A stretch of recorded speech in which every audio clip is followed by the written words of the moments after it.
Guys happy? All right, everyone. It must be Friday because it's another Q&A with Alan and Marshall. And today is Friday the 13th. And we've got Brian Walker's Ghost and Dean here to hang out with us today. So how are you guys doing? Doing great. Doing awesome. Yeah? How are you doing, Brian? Been trying to diet a little bit, lose some weight. I think we're achieving that. You are down what? 200 pounds? Yeah. 195. 195. Awesome. Keep going. Looking a little sickly though. I'm big boned. I am too. I'm big bones surrounded by big meat. Big bone and big meat. Lots of marbling. Yeah. So I think the only way you can lose more weight is a sander now. What? Yeah. A sander? A sander. A bone saw. A bone saw. Yeah. Yeah. So But anyway, Brian really is here though. Happy Friday the 13th. Glad everybody's watching. Please do us a favor and in the comments, drop your name and your shop and where you're watching from. We are always interested in that. We're want to see where you're watching. And don't forget that this is a Q&A show, which means questions and answers. And we really need that to make the show work because that makes it more fun.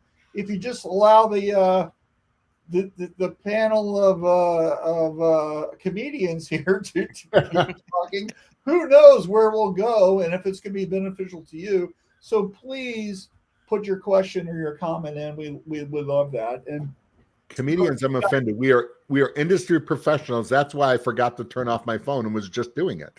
Yeah. So we've got a couple of people watching already. So Charles is here from New Mexico. Thanks, Charles. And Keith is here from Texas. What's up, Keisa? With Keisa later this morning. So good to see you. And then Cindy's here as usual, also from Texas. So the Lone Star State's very well represented today. And Brian's here from Missouri. Good seeing you today. Brian, how you doing? Tell Myra we said hi. Yeah.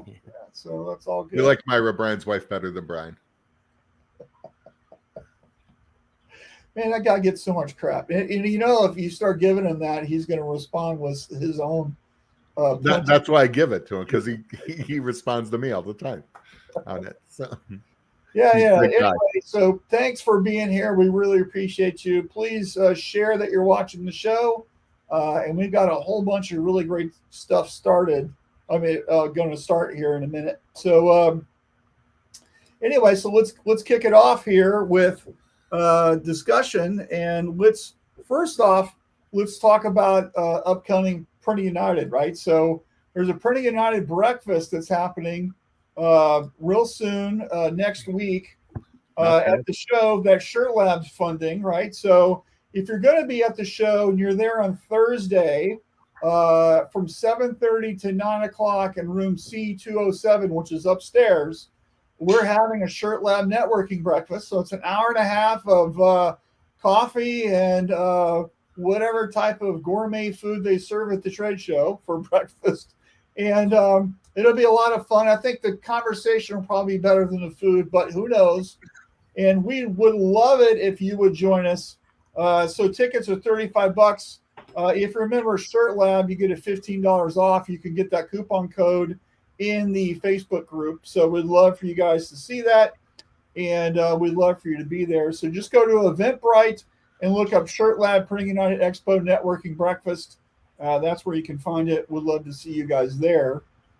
So let's talk about Printing United for you guys. First off, we're going to talk about the brief history of grief between you guys, right? So, you know what? I love the title of this because I know where it's going. And right now I miss Brian Buffka very much. Yeah. So Brian, it's so good to see you with clothes on now. This is better. Yeah, right. I tucked in a few donuts in between the break there. So it's amazing how fast you put weight on. Exactly. At our age, it just comes on fast. Yes. So brief history. I blame, in the Reader's Digest condensed version, I blame Alan for trapping me in the Hotel California of apparel decorating. Plain and simple. He abducted me as a little kid in in high school. All right. Can you reword that?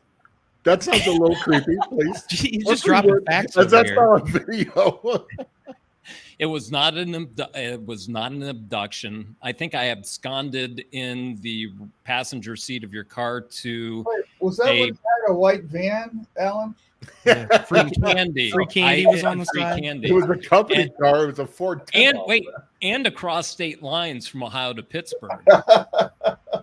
The seedy part of Yeah, Pittsburgh, oh, too. seedy Yeah. part, dude. All It right. was like on the third level of a bombed out bad neighborhood place where they're printing bootlegged NFL and collegiate apparel.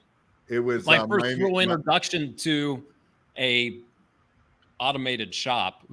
They were installing 2 new automatics, Alan. 2 new gauntlets there, third and fourth Yeah. one. And now look how far you've come. So Yeah, again, did I mention Hotel California? Yeah. So you're in. here's the condensed real version of it. Yes, I did take Brian to a shop. Brian was in high school. I was lecturing at that high school at New Philadelphia High School. I lived in town there, and they brought Brian. Brian was he's still a serial entrepreneur.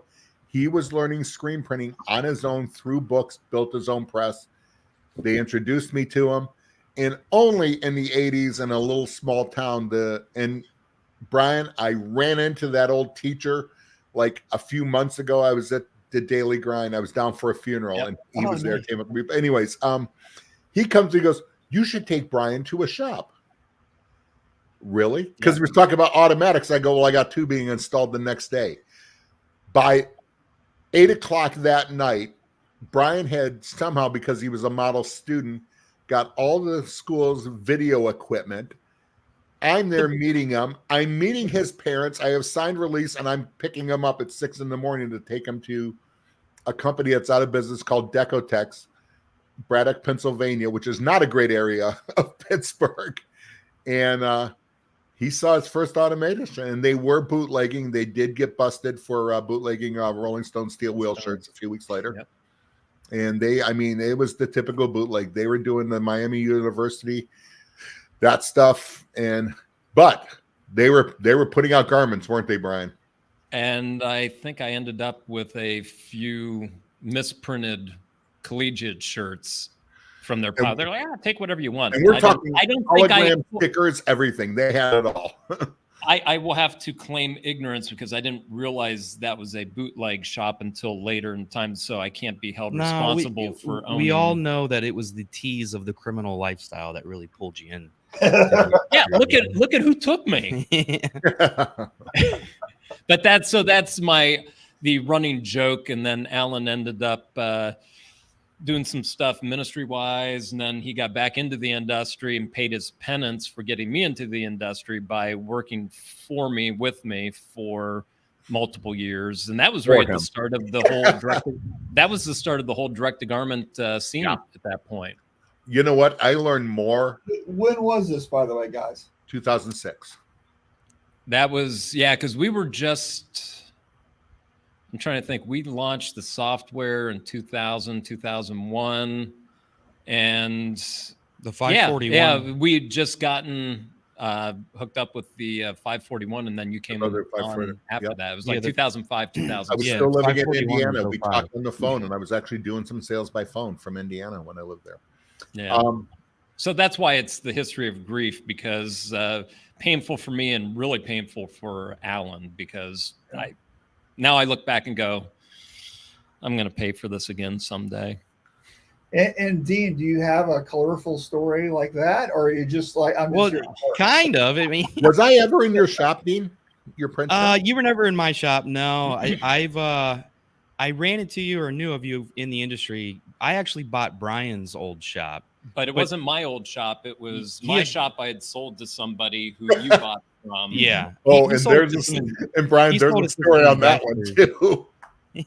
He sold it to some investors, and then they ran it into the ground within like 3 or 4 years. And I bought the shell of what they had left, because I come from graphic design agencies and typically just doing stuff, but I'm too fidgety to stare at the screen all day. So I wanted to do the production side of things. And this shop had kind of sold off all of its screen printing stuff, started focusing on direct to garment. So I cut my teeth with direct to garment, Like 2 years later, after I got all this stuff, Brian's name was on everything. And finally I tracked him down and realized how close he was. And then we just kind of stayed in touch. All of his new product he was launching would bring up to my shop, inks. I started to print on pre-treat and the first RTP apparel stuff. And then, and then COVID kind of put my shop under.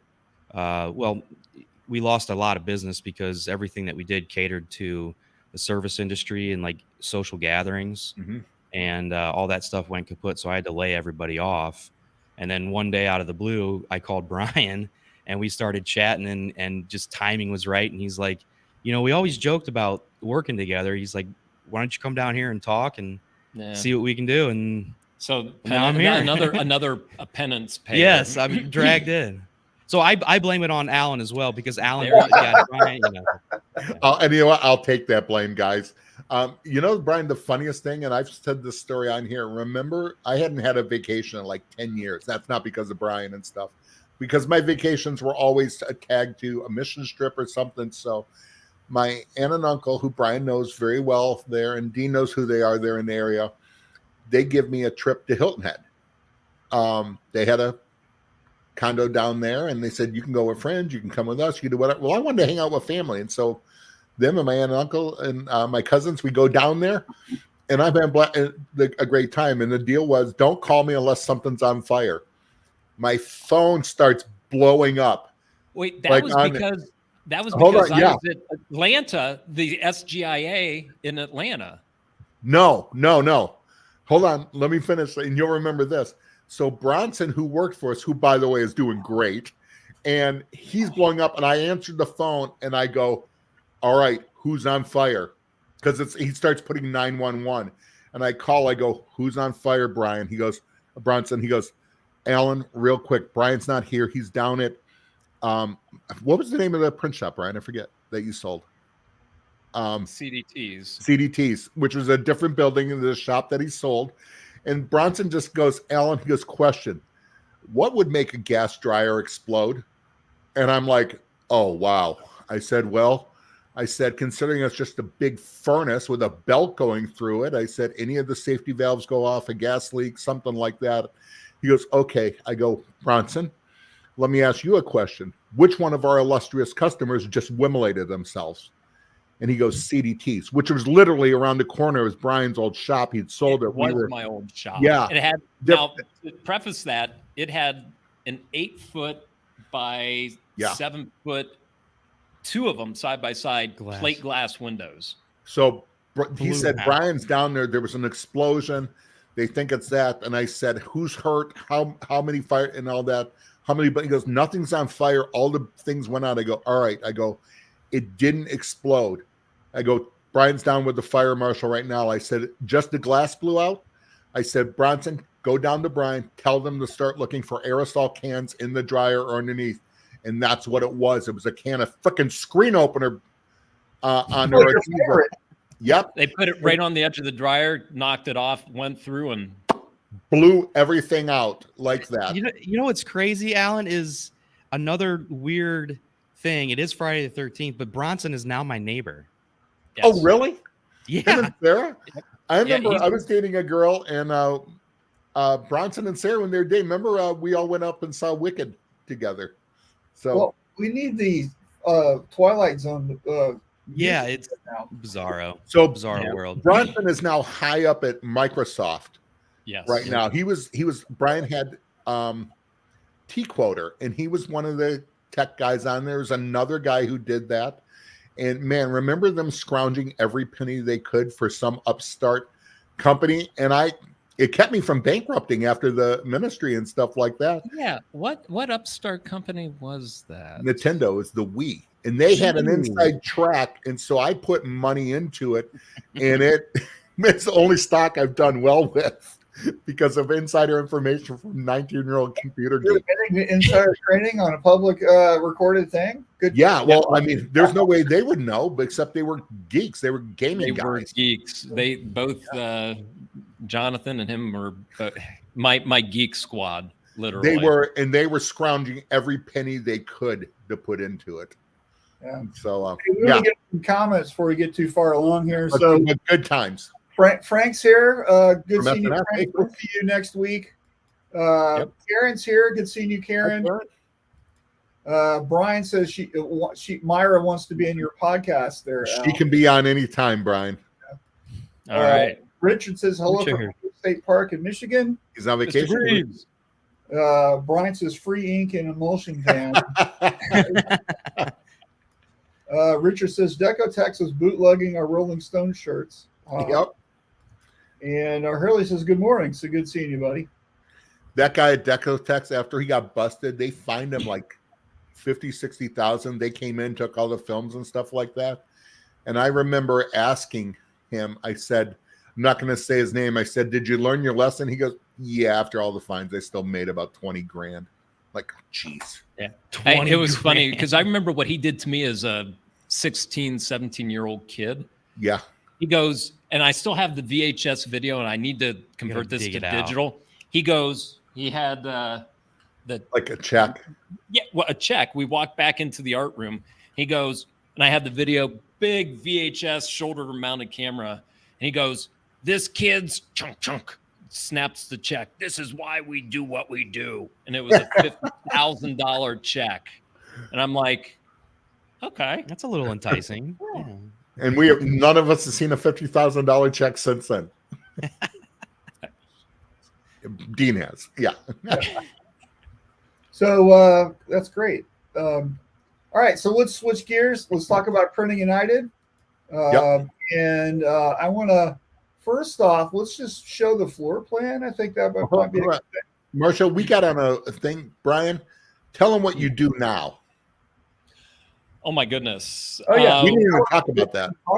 Yeah. Who are we? Why are we here? Who are we? Why are we here? What do we do? What we actually, like I said, we got started. I've been in the industry since about 1985, 86. So that puts me at 38, 39 years, whatever that works out to. When I got my start back as a young baby, had my own shop, progressed through that, we saw the turn of events starting in about 1999 to 2000 with the introduction of the first prototype DTG printer. And from there, I saw the future was I still love screen printing, but the future was digital and technology wasn't quite there. But I started doing a bunch of stuff, which led to a deal reselling Brothers equipment, the original GT 541, which we sort of helped launch and then helped launch the 782. From there, we progressed into making pre-treatment machines to needing the fuel for the car. So we started making pre-treatments for the pre-treat machines, inks, and then everybody, because pre-treating blows.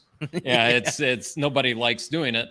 I can remember from about 2014 on my whiteboard in the basement of my old shop that blew up, we ended up having the concept of pre-treated shirts. And 2016 at Fort Worth, we launched the first official RTP apparel shirts. Have been innovating and making those better ever since, because I don't even like to pre-treat, and I make the chemicals that let you do that and the machines that spray it. My goal is to put those two businesses out of business if I can.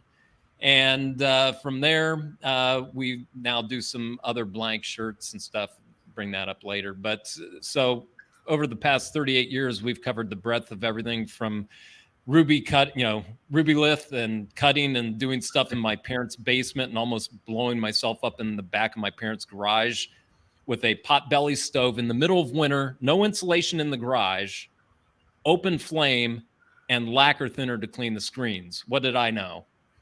Nothing. So that's we've progressed. And he's been about as smart ever since, right? So, we've covered the whole expanse of a lot of the stuff in the industry, and do a lot of research and development on stuff, just trying to figure out new things and make things better. So we still make the pre-treat machines, pre-treatments, liquids, shirts, Lots of pre-treatment. And I guess my overall goal is I just want to see the industry improve and get better and see people be successful. That's what I really enjoy. Yeah. And I think with a lot of what we're going to talk about later, there's a lot of opportunities for people, no matter what garment decorating technique you're doing. There's ample opportunities for that stuff. You just have to keep kicking over every rock to find what's going to work for you. I feel we're on a cusp of a new era. Like that's what I feel like. We're like if we were playing Monopoly, we start off at go and we've moved a couple spaces, and that's what I feel like right now with a million different ideas. Right. So yeah, let's not stay on Baltic Avenue. Let's keep moving. Yeah. Yeah. So let's show the Printing United grid. Okay. Yep. And so if you're attending, okay, here's M&R. Everybody always wants to know where M&R is. You guys are just right here. Yep. Okay, yep. So right up, I guess the far side of that, if you're, there's actually an entrance, I think, just above our booth there. There's an entrance into the hall. Kind of move this around. Yeah. Right there. Actually, here's the entrance. So you're going to come and you'll get to them before you get to M&R. There you go. Yep. And M&R and GSG's a distributor of M&R. Yeah. So GSG's right here, and we want to, of course, say we love you, GSG. Thank you. And then, of course, Alan's favorite is Easiway right here. Look how all the it's like you've got them lined up. All the cool people. You don't need to go to the rest of the show. I mean, you just knock them all out right there. Go see Brian, come through M&R, see GSG, see us. There it is. That's all you need. And go drink. Of course, some like if you haven't been to Printing United, like look for the floor. Everybody's got a little booth number, right? You guys are at what, C1302. So find your row, right? And then find where you are. And a lot of times look for the signage that's up near the ceiling. And then that's the easy way you can get your landmark and your bearing about where you want to go. And of course, Printing United has an app where you can like plan your whole route and the whole thing. So, and this is such the a floor big plan show. Is packed. Yeah, you zoom out. I mean, it's going to be a busy show. Well, this is such a big show that if you're going and you've never been before, you do want to plan out, because if you think you're going to go just for a day and walk it and just see stuff, it's not going to happen. Yeah. So this is the C Hall is where, that's our neighborhood C. Yeah. Okay. And and then of course there's other stuff way over here. If you want to go see crazy expensive things, you can go packaging and printers as big as a house. And but this is where we're gonna live. And I don't know did Cassie email me back? She did. So what did she say? I want to know. I was asking. We're gonna be doing the podcast at same time. Podcast area. This show next week is going to be live from the floor, and she says it's at the Future State booth C107, which is right here in this corner. Yep. Okay. So this is where our show is going to be this time next week. Please come out and hang with us. If I do a good job of setting up the technology, you can be on the show because we'll have cameras and microphones and stuff. And that's assuming, of course, I can get a Wi-Fi signal. We don't know because we're not there. And so if we can't get Wi-Fi, the show will be recorded and we'll just broadcast it later. But we're really going to try to get it. Last year, we did it live from the event and the podcast thing, and that went pretty well, right? Yep. But we didn't have chairs and an audience and stuff, so we're going to have like the Oprah or the Phil Donahue show version of the industry. Right? Oh, we just dated ourselves with Phil Donahue. Yeah, slightly. I dated me. But, me too. So. Yeah. Anyway, so we'd love to see you guys and all that stuff. So trying to get a cell signal is sometimes tough in the halls.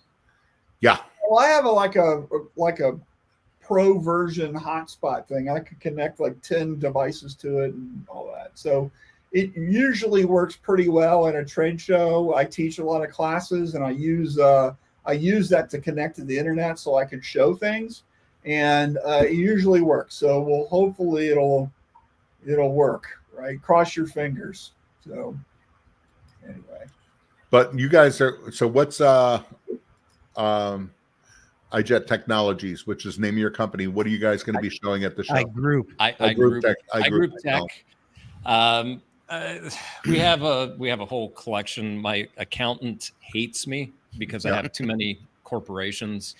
iGroup is our machine side of everything. Viper pretreatment machines. We actually have an ink filling machine too. We'll be showing at the show. And ink machine. Hold on, to fill up ink cartridges, you mean? Bags, ink bags, and stuff like that. Yeah, or pour down from a larger container into liters or whatever you need. It's pretty cool. Yeah, and cool. We have ink rollers that work great for bulk ink and or pre-treatments that just automatically keep everything agitated. Great and for DTF people are starting to really find out about them, and really big. So it's like the 7-Eleven hot dog roller, but for ink. But for like 20-liter cubes. Yeah. Well, it'll do 2 20-liter cubes, so 40 liters at a time. Awesome. Whatever. So iGroup. Then I guess Viper. The Viper, which is RTP, part of iGroup. So our booth is 4-sided. So we got Viper on one side, we got RTP on the other side, which is ready to print, pre-treated apparel. UX Print, which is our new blanks line, and Image Armor, which is pre-treatments. Yeah. So a little bit of everything. A lot of DTG stuff, but the UX Print I'm super excited about. You have a new Viper coming out. Before we talk about UX, you have a new Viper coming out. We do. Nobody's seen it yet. Nobody knows about it. I'm doing the scoop it right now. Monday. It's sitting right there. Well, tell us about it. Right there off camera. It's called the E3. I'll say that much. Okay, cool. The Viper E3. So those of you doing a sexy little beast. I like it. It looks good. All right, and go ahead, Marshall. What were you gonna say? What I forgot to do. We're about halfway in the show, and we need to run our GSG commercial. Let's do that. Those are good dudes. They're awesome, and a distributor for Easiway, and who else? Image Armor and the pre-treat machine. And Viper, so GSG. We love GSG. Yeah, so here's a little time with them, and we'll get back to the show in 2 seconds.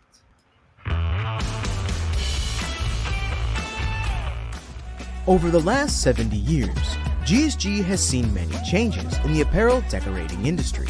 But one thing that hasn't changed is our dedication to helping our customers discover what's next. As we continue to lead the industry, GSG is here to support your business with industry experts.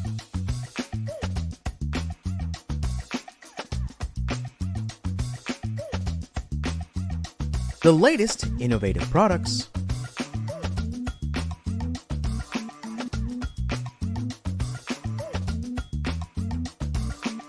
training services,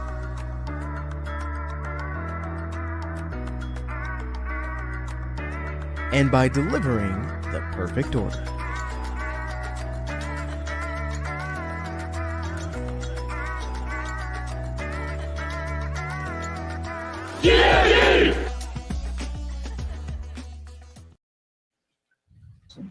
And we'd love for you guys to go to GSG and check out their Pulse magazine. Yep. There's all types of really great deals and specials and QR codes and discounts and a whole bunch of stuff. So just go to GSG and click on the banner and you can read the Pulse. All right, cool. So let's continue our discussion here, and I think let's switch it. Let's talk a little bit first, Marshall. Before we move this, they have one other thing we talked about. All the companies talk about UX Apparel real quick. Oh yeah. UX Print. It's our new blank line of really actually high quality blank apparel. It is not pre-treated, but it works great for what we're going to be talking about, which screen printing, DTG, DTF, Really price sensitive, super soft, and you can actually, we have it set up where you can get a free sample, so you can check it out. If you go to UXprint. You have the links, Marshall? Yeah. UXprint.us/podcast. I had to stop and think for a second. But if you go to that link, the uxprint.us/podcast, you can create an account, and then we have it set up so you can actually go and get a free sample. It doesn't cost anything, but you can check out the shirts. And, we have free shipping for the Ohio, Indiana, Michigan, Kentucky, PA areas. And we can do really, really, really, really big quantities. We can even do quantities with custom tagging in it for people. And the shirts are really competitively priced for the quality. And pretty much everybody's oh my gosh, so liked it. Yeah, there's a sample. But if you every single person that's gotten the sample, I have yet to hear a person say not worth it, because everyone's like, wow, really surprised by the quality, especially for the price. Yep. And this is like kind of what, 30 singles shirt? 30 singles. 30 singles Tubular. with a light enzyme wash, super soft. It's a tubular shirt. It's a promotional weight. It's 145 GSM, which is about 4.3 ounce, give or take. And it's only black and white currently? Black and white for right now. We will be introducing some additional colors and stuff as we get things up and running. And we got to get some traction. We're about little over 2 months into this. So yes. And as I'm sure everyone watching can understand, taking a apparel brand is a bit of a daunting task.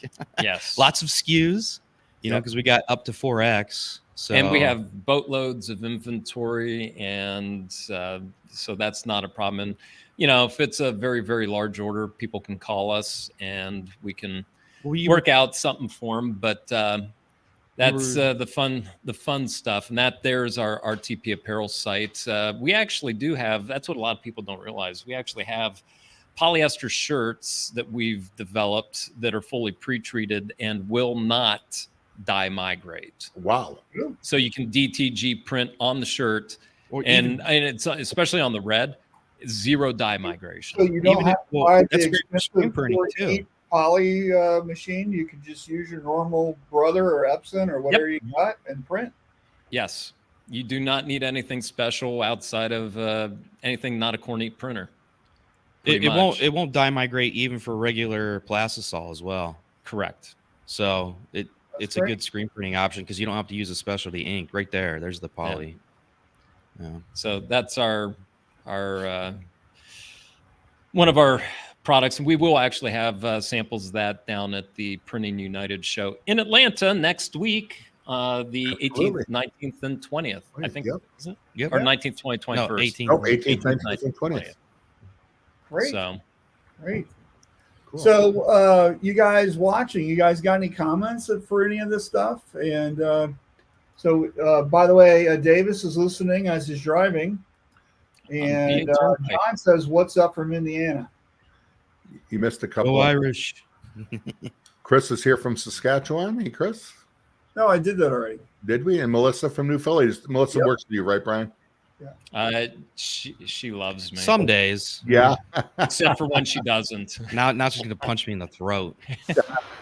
On camera, she's walking in. Yeah, she'll come charging me. What'd you say? Bam, right to the head. So cool. Yeah.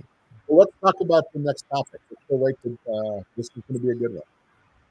Yeah, so it's really all about the new technology, right? And not that DTG is new. I just think I see a real big shift in how people are using DTG, how people are using DTF. There's lots of debate. There you go. We need to talk. What are we? Everybody's trying to wrap their head around this thing, and you can't, I'm sure at this show, I'll maybe get the map back up here. You won't be able to throw a rock without hitting a DTF printer, right? Yes. And it's going to be it's an amazing technology. And I think now we're seeing so many people get into print on demand with online stores. You know, which direction do you go? Do you go DTG or do you go DTF? And then would love y'all's take on that. And because you make equipment, you sell shirts, you're really into that. Have you made a DTF printer yet, Brian? I mean, when is that coming out next month? I mean, what's I don't think we will. Yeah, we are. I wouldn't say anti-printer. We won't. We love the printers. We're not going to make them. I don't think. I shouldn't say never, but we have no plans to make a DTG or a DTF printer.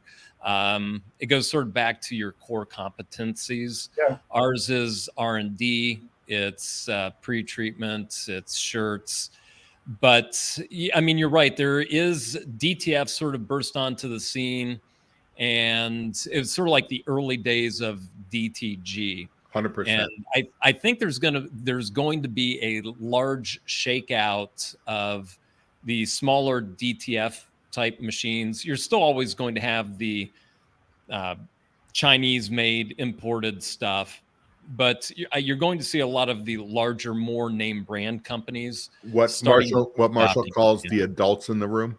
Adults in the room. Yep. They are going to be coming out with, I know there's one that it would already showed over in Europe, but I believe Brother is going to be showcasing their sort of like a hybrid attachment for their printers. And I think you're going to see a lot more of that in the future, because it always goes back to, like Alan and I, and we've discussed a lot, use the tool that's best suited for the job at hand. You know, when DTG came out, everybody was like, oh, it's going to kill screen printing, and it's done, you know, the death march for screen printing. All it did was make the pie bigger and allowed more decorating options. And DTF is no different than that scenario. Everybody's like, oh, it's going to kill DTG. No, it's not. It's going to continue making the pie bigger with more options and ways of decorating garments that it wasn't really as easy to do, or wasn't even possible with DTG, or much more difficult and time consumptive with screen printing. So now you can do with pretty much any of the DTG printers, you can print DTF through the personal drivers, the OEM drivers, or through third-party drivers like CADLink and the different RIP software that's out there. You can print DTF on your DTG. You're not going to have maybe the throughput, but what I like about that concept is you can do both with one machine. Yeah. And if you're big enough and you have the I guess business for it and the opportunities to employ what DTF can do for you, then you might have both a roll feed DTF printer as well as DTG. And that's sort of where I see a lot of it going. There's probably be a lot of consolidation. We may see even more DTG hybrid type stuff that'll do both. I'm not saying that I know anything, but there is that possibility that you'll see more machines like that. But, and DTF is going to continue evolving quickly, just like DTG is, and it still is. Right now you have to go through the powder and this and that. And now I know, and we've been party to working with some people in the past with powderless DTF, and where you're basically you're spraying glue through a nozzle, and then that's gonna what could go wrong with that? You'd be amazed at what is able to be done with that. But that's where the evolution is going to go. Yeah, just give it a couple years; it'll get there. But there's other industries that are spraying adhesives already through nozzles, so that technology is there. Yeah. It's water-based. Yeah. You can do it. The interesting thing is everybody's like, oh, DTG is dead because DTF is taking over. I mean, we've had customers in RTP apparel. Oh, yeah. Bought boatloads of shirts, quit because they basically just went DTF. And a couple months later, they came back and they're buying boatloads of RTP again because they don't like the pre-treat. So they went from DTG to DTF Back to DTG. back to DTG and DTF. Yeah. Right. So it depends on your business model. The people that love DTF, especially right now because it's new, are the people that are selling the prints. They're making their money selling their prints. They can put a lot of throughput, get good return on the investment, good markup on the output. But it's like, I don't know, the end user. Marshall said it before, the end user really honestly doesn't care. They just want a cool look on a shirt. But if you talk to people, a lot of the complaint about DTF is the hand feel. Yeah. I always think printing directly to your substrate is going to give you the best results. So here's a shirt that I got at the Fort Worth show that's from M&R for their new Quattro. This was picked up at the GSG booth. They sold a couple dozen of these presses at that show, and can you feel the print? Yes, but it's barely there. I mean, it's a really good print. And, this, of course, is created in my favorite program, Midjourney, right? And then look how nice that looks. And it's a good print. It's a little shiny, but you know what? And I've told the story a whole bunch. I was furniture shopping with my wife a couple months ago, and we're just going to run in real quick to Old Navy, okay, which is not a store I shop at. But we're in there, and of course, what does the T-shirt guy do? I go look at the T-shirt. Right in your face. And Start feeling and stretching. Half of the stuff at Old Navy was a transfer. Yep. And they're I've seen all that too. like really like intricate little things because there's no halftones. You can do a lot more with the image. You can do some things. And I think if you're seeing transfers in retail, I know Nike has been doing transfers for a long time. Mm-hmm. Yep. These big companies are into transfers, and people are just buying the stuff up and they're paying $30, $35 a shirt. Okay.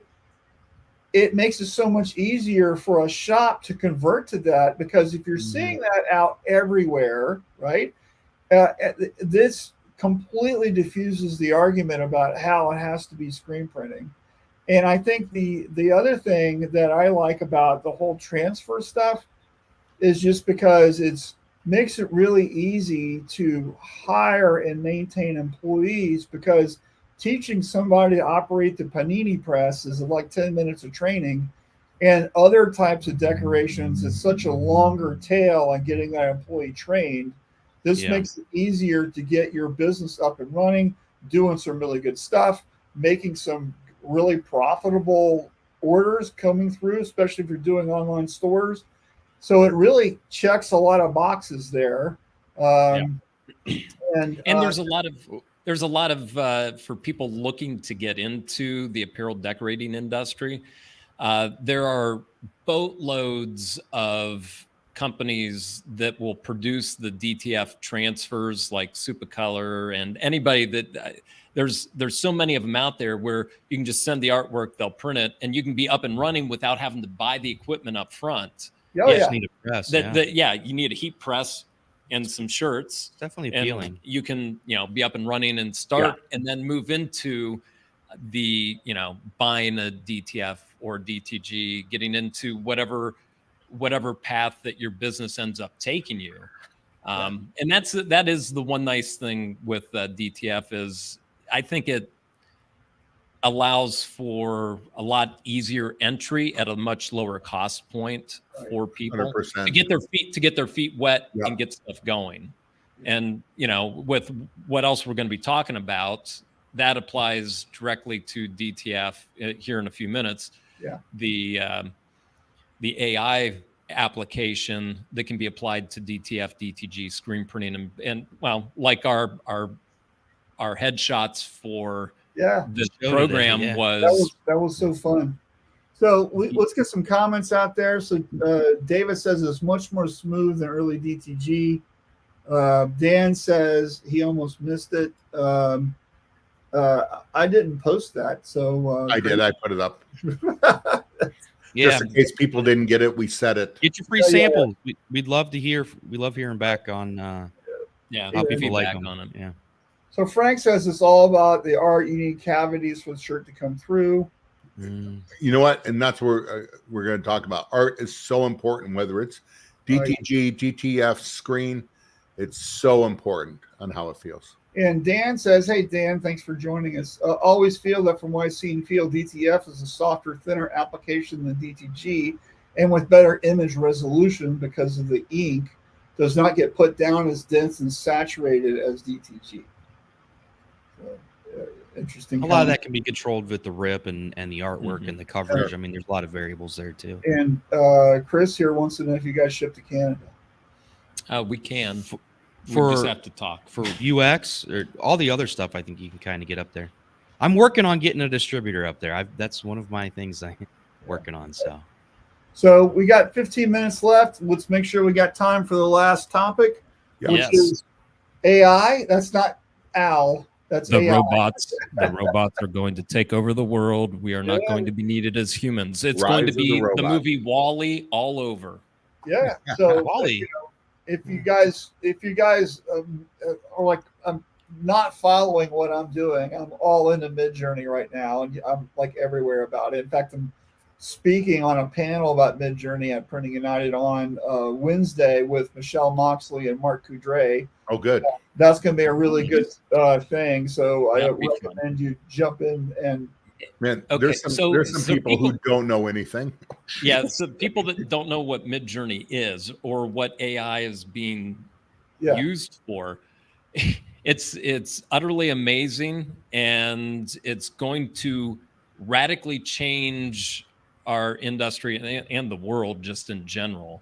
But you can go from text and describe what you want to see artwork-wise in any format, any style.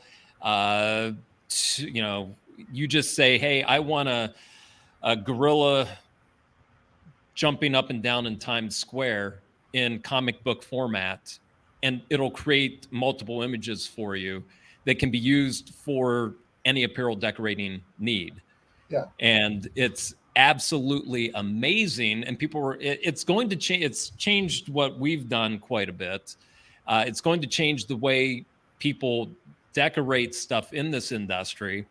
From a designer standpoint, people are like, oh, it's going to put the artist out of business. No, it's not. Well, I just had a question over the weekend, sitting around bonfire people, because they know I'm a designer and stuff. And they're like, well, what do you think of AI? I mean, it's going to take your job. And I'm like, are you kidding me? I freaking love it. It made it so much easier. And I can do so much more at a time.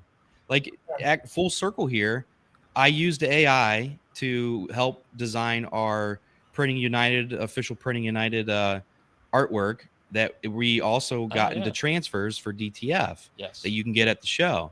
But I mean, it's not as simple as that. Like, it's the same thing like somebody trying to sell a DTG printer. You just upload the art and press print. Like, no, obviously you have to know how to do the codes. You have to know how to do your prompts correctly. There's a lot of things. It's just a tool. And once you get good at it, you might be able to register and get a newsletter from somebody that'll teach you how to do that stuff. Yep.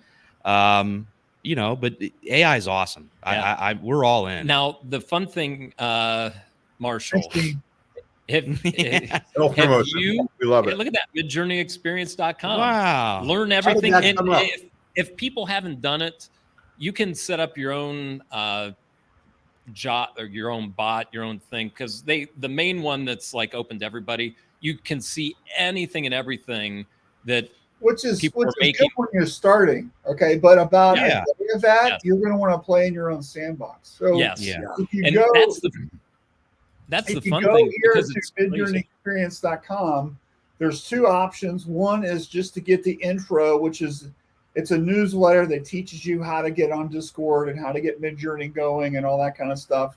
It also shows how to get your own server, right? So there's instructions on that.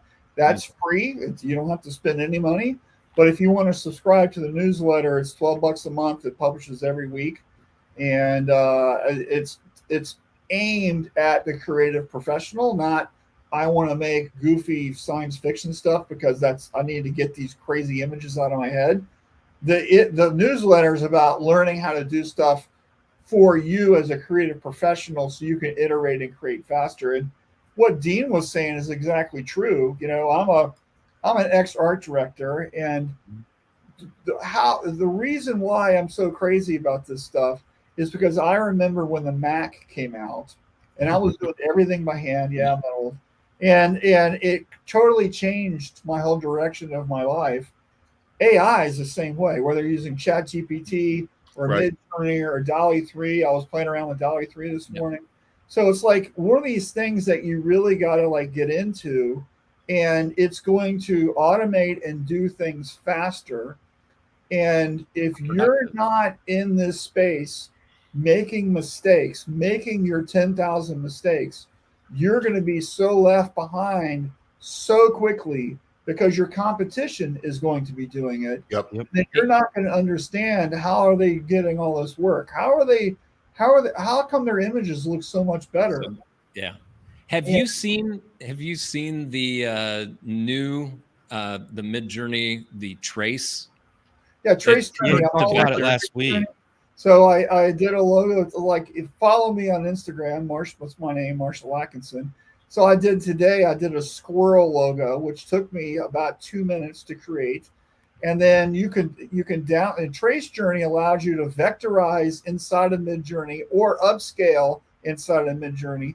So you don't have to use an app like Gigapixel or something else, or you don't have to bring it into Illustrator and live trace it. You can do it from the app, from Midjourney, which as a designer, so I can take that logo and I can vectorize it, and then I can bring it into Illustrator, and then I can mess around with the points and make it how I want it to look. Right. And then I can add the type and make it blue or whatever I want to do, because kind of the way I've explained it is like, I want you to pretend Midjourney or any of these other image creator apps, it doesn't have to be Midjourney, is a football kickoff, right? And we receive the kickoff in our own end zone, and we run it all the way back to the 7-yard line.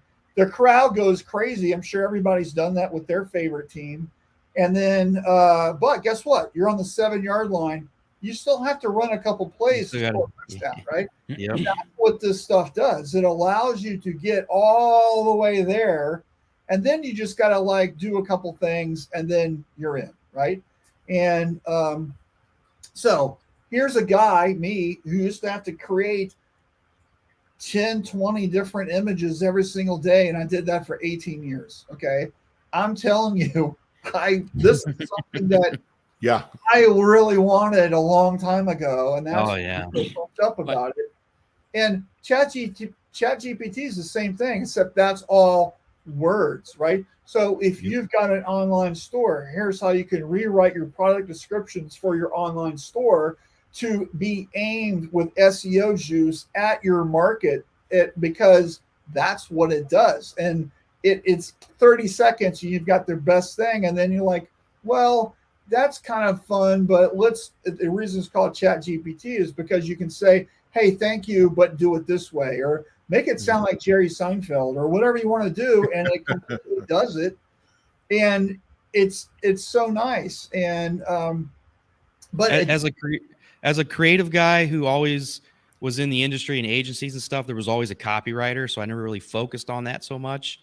I use ChatGPT here all the time.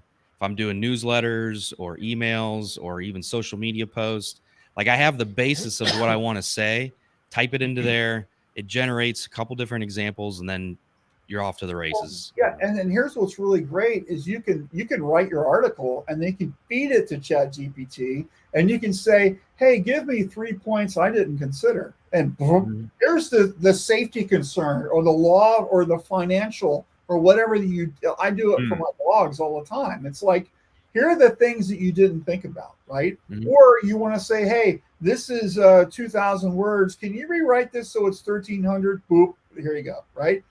Done. It's just so much easier to do stuff, and huge time saver. That's what I see. Yeah. Like ChatGPT doesn't have your experience. It doesn't know what you know. It doesn't understand everything. You still got to put that stuff in it, right, to be really super relevant. Can you create stuff where it's just automatically doing something and you can use it? 100%. But if you want it to be specific to you and your use case or your customers, you have to like put that secret ingredient in there, right? And it's kind of like people who make brownies, right, with out of the box, and then they add the extra something to it that makes it better, right? Sour cream. Yeah, That guy in the Salt Bay. yeah. Right? And that just makes it so much better. That's how I kind of think about it. Yep. Yeah, it's I joke you still have to know how to prompt it and be able to get out what's up here The right way. into either Midjourney or ChatGPT correctly to get the results you want. Garbage in, garbage out. Right. Yeah. And It just makes your job so much easier. Yeah, for my newsletter, that's what it's all about. And I'm setting up ideas for you, and here's some things you should try. And there's videos and there's step-by-step stuff. And it's really just about, I goof around with stuff all the time. I did an image of a tiger yesterday, or like a couple of days ago. I made 144 tigers in under a minute. Okay. And go, ooh, I like that one. Using permutations, by the way, I'll just give you the answer. And so this is how you're creating for somebody for something, and you can get all these different variations, and then you pick the one you like the best, and then you can start playing with that one. And this is how you dial that in. And I talk to people all the time, and they go, I just don't have time to do that. I go, okay, well, follow me on Instagram or look at what I'm doing on Facebook. I do an experiment every day, and that's somewhere between 2 minutes and 15 minutes of my time every day that I'm doing that. And I play around with something, and I give you the prompts, I show what I'm doing, and it's just a couple minutes, and this is how I'm teaching myself. I have a prompt words that's nearly 600 words now, right? And it's just stuff I've tried, right? But how often are you nailing your concept on the first go? Zero. Very rarely, if ever. Yeah.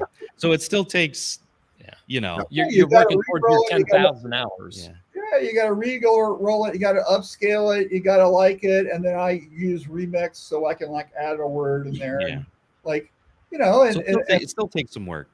And guys, we got a couple posts that feed right into that discussion. Okay, where are we? All right. Start with Karen.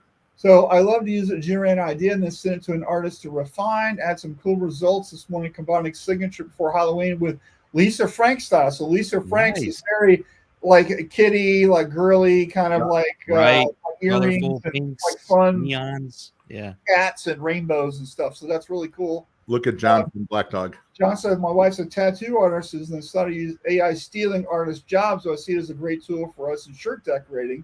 She's very firm that art is a human emotion, spending hours and hours getting good. And then there's me who doesn't want to spend 5 hours drawing up designs for customers. It's an interesting time at the dinner table. So for you, John, so your wife, her problem is based on fear. And here's the Mark Coudray acronym, which is fear is false evidence appearing real. She thinks it's stealing jobs. What I'll tell you is, as a tattoo artist, you can make your designs better, or you can get to a point where then you can take it and you can do it on your own, and you can get to the end result faster. Yep. Here's the thing. This is about her making more money as a tattoo artist with less time. So time is money, right? So somebody who wants a crazy like tribal design or whatever for their shoulder, and you put the prompts in, here's how you can iterate a whole bunch of stuff, pick 2 or 3 that you like, and then start playing with it on your own. And now instead of an hour's worth of making that tattoo flash, it's 15 minutes. Right. You're more ink time, less design time. It's how you make more money with less time, right? And Ghosta says, hey, ChatGPT, can it help me with my lingo? I don't know, Mr. Sweden. I think there's a Swedish language version. So Brian and Dean Ghosta is from Uppsala, Sweden. He tunes in all the time for us. Yeah, I see him. I see him in here when I watch. Yeah. Does he eat that raw shark, whatever it is? That Shark or fish? they eat like fermented shark and stuff there, right? That's up in I don't know, Lutefisk. Iceland, maybe? I don't know. You know, all kinds of weird No, stuff. that's Maybe I just insulted him. I'm sorry. you're talking about Lutefisk, which is it's fermented cod, I believe, because a lot of it's called in Minnesota. Yeah, But you have to wash it real good because it's in lye and stuff like that. I'm Oh, sure. perfect. I'm sure people in Sweden go, "Those Americans are weird. They eat a taco." Yeah. Hamburger $7, yeah. So Karen says, just Look, goes to posted. to update my I do. book. See? Yes, I I did. knew it. I knew it. Hold on. I just used ChatGPT to update my product descriptions on our website. Have some tweaks to make it still way better than what I had. Yeah, exactly. Perfect. Like, so to me, any of this AI stuff, right? It just makes you better. It just makes you faster. It's not going to take your job. It's going to make your job easier and better. And for the people who they're like purists and they don't want to use it or whatever. But then, what you see is them using Photoshop, and they see that you're using the magic wand tool or whatever. Yeah. You're still using AI stuff. So I don't want to use AI. I'm like, okay, well, how do you ask for directions on your phone? Yeah. Well, what limit do you just not say I'm using AI? And it just doesn't make any sense. AI chatbots for your website. Yes. You have AI phone, phone tree systems. You mentioned Photoshop, the new AI function feature in that. You can select out a portion of it. It might be a house and say, replace this and put a baby in diapers with flames coming out of its head. And I just saw that something weird or a dragon, doing something. Baby with flames out of its head. Have you ever seen The Incredibles? What do you think of the weirdest stuff? Oh, yeah. Remember Mr. Mom? Don't feed the baby chili. Well, I don't know. I don't know if you saw LinkedIn has AI text prompt built into it now. Yeah. When you go to make a post in LinkedIn, AI is everywhere. It's everywhere.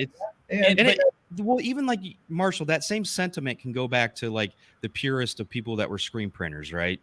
DTG came along. Oh, DTG sucks. It's never going to be the best because it's technology based and blah blah. Right. It's just you got to change your mindset to use the tools that you're provided with. You have access. It's the tool, right? So yeah. Can you saw log using a handsaw? Yes, but here's a chainsaw. Would you like to try this out? Yeah. Don't be the horse and buggy whip maker that says cars aren't going to do anything, and they didn't last too long. It wasn't too long ago. Information moved at the speed of a horse. Yeah. Okay. How fast can that horse travel? That's how fast we got the news, right? Yep. So, so it's adoption. Great comment here from Dan. As a business owner, AI is great. In a production environment, AI is great. As novice artists and the not so talented artists, AI is great. To an extremely talented traditional commercial artist illustrator, AI is death to the world as they know it. Times change. Much like the illustrator's world changed when the internet made accessing good art much easier, clip art and digital art affected traditional illustrators, taking their common cost of a magazine article illustration from $3,000, and then it trails off. So I completely understand that, Dan.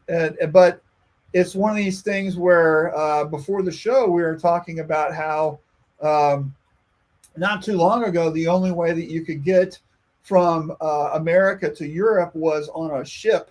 Yep. And then an airplane came across, and all the ship jobs went away because that was basically like a really big taxi. That was the Titanic. Yep. But a new industry emerged, which was the cruise ship industry, right? So is AI going to change that digital illustration stuff? Yes. But what can you do with it? Where is it going to go? We don't know that yet. It's just like before the internet. Nobody's going to use the internet for streaming video and this and that. And look at all the ancillary jobs that have popped up from just the internet for jobs that nobody even could conceive prior to 1999. Yeah. And that AI is going to do that here. And hopefully improve things as long as the robots don't take over the world. And, Here's the song Brian by the Adrenaline, Rise of the Robot. Yeah, $3,000 down to $100. Yeah, times changed. Many are very happy about it, AI, while others are hating it. Pros and cons. And so I completely understand that, but let me tell you, you're going to have to adapt or die. It's not going away. It's not going away. The genie's not going back in the bottle, and you can live in your cave and yell at the world with your fist closed. Right? Like, not saying you're doing that, Dan, but the blacksmith, like figure out how you're going to use it and what you can do with it. What can you do with this technology to make money different than how you've always done stuff? That's kind of where I'm landing. Yep. And for the garment decorator, they can see that, and like you said, Marshall, start playing around with it now and experimenting. You'll be so much further ahead than anybody waiting. Yeah. Here's my prediction. 5 years from now, you have a website, your customer goes to it, types in some words, they get their image with the tiger with their logo on it or whatever. It completely goes to your press, it gets decorated, it gets shipped all within an hour. Not a single human person touches the whole thing. Yep. Okay? System integration. And so if you don't think that's coming, you're crazy. Okay. And so we're going to have a lot of automation. We're going to have a lot of things. There's going to be a lot of things that replace many jobs. Okay. But if you're involved in that and you're making changes along the way, you can be participating in that change, So speaking of which, there's going to be a DTG printer at the show that actually will load and unload the garment. Wow. It's a one-person operation. You put the shirts in a stack, it'll load the garment on there, print it, cure it, do everything, and unload the garment off. Yeah. Can you say who has it? It's a Cornette machine. Yeah. Interesting. Yeah. It's crazy. I mean, that's what I love about the industry is the continued push for innovation and where is it going? What can we do? And our industry has been very slow at integration of technology. I was just in a conversation with my boss, and we were talking about just robotics and stuff, of how much they're involved. And why is that not incorporated into the screen and everything else, which it could be? And it will. It will be. The adoption. We have been slow on it compared to other. We don't have motion sensors that are accounting production automatically and then downloading that. It understands what that design is. It understands the job. It's counting the shirts as coming down the belt. It's feeding it to a dashboard automatically because it's using sensors, right? There's plenty of ways we can be using AI. We just haven't gotten there yet. There's video control and video QC for all kinds of stuff. And why are we not having it on ours? Well, nobody's done it yet, right? Yep, exactly. All right, so we got to go here. So Richard says Luddites. Luddites. And then Frank says, good show, guys. See y'all next week. Hey, Frank. We'd love to see you at the Shirt Lab breakfast. I don't see that you signed up. So get that going. And then last comment from Dan, and then we're out. Vector art and programs will become less and less needed with apparel decorating as AI becomes more popular. It's a digital world. Meanwhile, the need for digital separations will increase. And again, that'll be all AI. It'll be all automated. It isn't going to be some dude doing it, right? And so, all right, guys.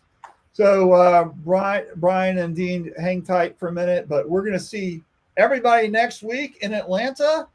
And if you're going, I would love. What happened to Alan? He dipped out. He's like, peace. He's like, the show's over. I got stuff to do. If you're going to the show, we'd love to hook up. Go see Brian. Go see GSG. Go see all these guys. If you're there, come to my panel discussions. I got one on Wednesday about Mid-Journey and AI. I got another one on Thursday about pricing. And it's going to be lots of fun. So travel safely, and we'll see you guys next week. Thanks for having us on, guys. See ya.